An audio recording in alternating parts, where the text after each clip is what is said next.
Hi friends, please subscribe to Amravati Media and press the bell icon for more latest updates. ఈ BJP స్వామి చంద్రబాబును గట్టిగానే తగులుకున్నారే.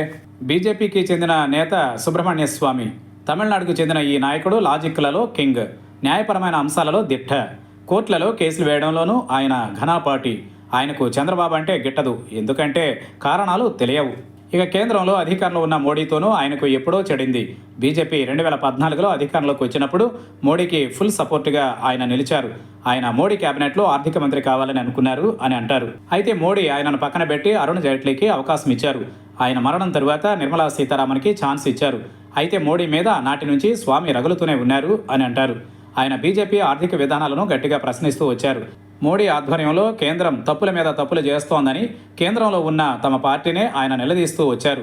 అయితే BJP పెద్దలు మాత్రం ఆయనను పార్టీలోనే ఉంచారు. ఆయన రాజ్యసభ పదవీ కాలం 2018లో ముగిసింది, కానీ రెన్యువల్ చేయలేదు.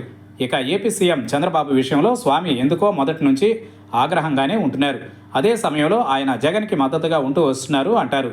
ఇక 2024 ఎన్నికల ముందు కూడా బీజేపీని టీడీపీతో పొత్తు పెట్టుకోవద్దని స్వామి గట్టిగానే వాదించారు. కానీ ఆయన మాట ఎవరూ వినలేదు. కూటమి ప్రభుత్వం ఏపీలో వచ్చింది, కేంద్రంలో ఎన్డీఏ సర్కార్ వచ్చింది.